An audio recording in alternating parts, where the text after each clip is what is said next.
સ્વાધ્યાય 9.3 પ્રશ્ન નંબર 4 ધોરણ 8 એટલે શું કહેવામાં આવ્યું છે? એક લંબઘનનું માપ 60 સેમી, 48 સેમી અને 54 સેમી, 30 સેમી આપવામાં આવેલ છે. લંબઘનની અંદર 6 સેમી બાજુવાળા કેટલા સમઘન સમાવી શકાય તે શોધવાનું છે આપણે.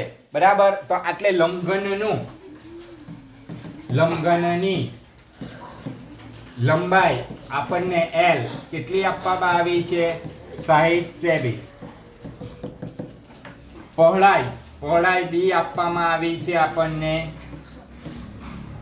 54 સેમી અને ઊંચાઈ H આપવામાં આવી છે આપણને 30 સેમી. આના ઉપરથી આપણે શું શોધી રાખીશું? લંબઘનનું ઘનફળ શોધી રાખીશું.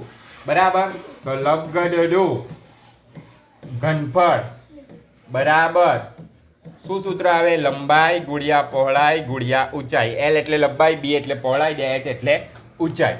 તો લંબાઈ મૂકી દઈએ 60 સેમી, પહોળાઈ મૂકી દઈએ 54 સેમી અને ઊંચાઈ મૂકી દઈએ 30 સેમી.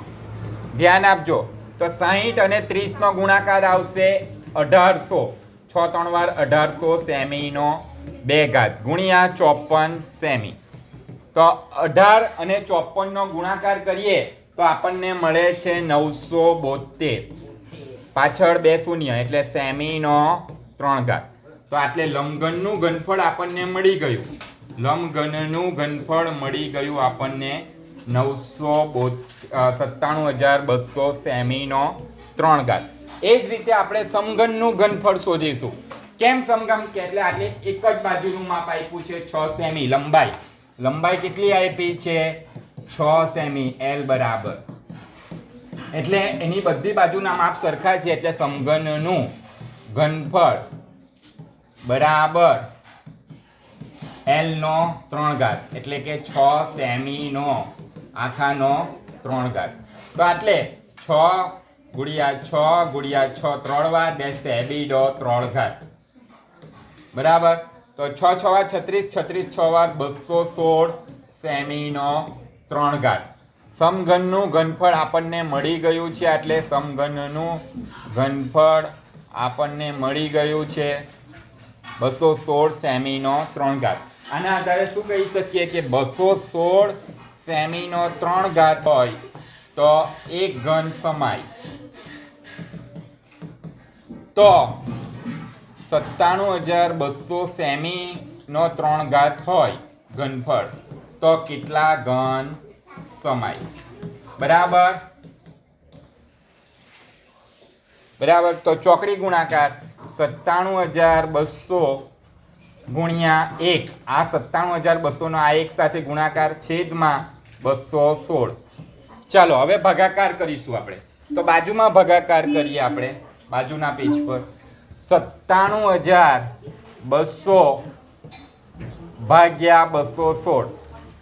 અવાજ નહીં. 216 ચોખ્ખું કરીએ. 216 4 વાર 6 4 વાર 24 વધી પડી 2 4 1 વાર 4 ને 2 6 2 4 વાર 8 864. કેટલા આવે છે? 864. 216 4 વાર 864.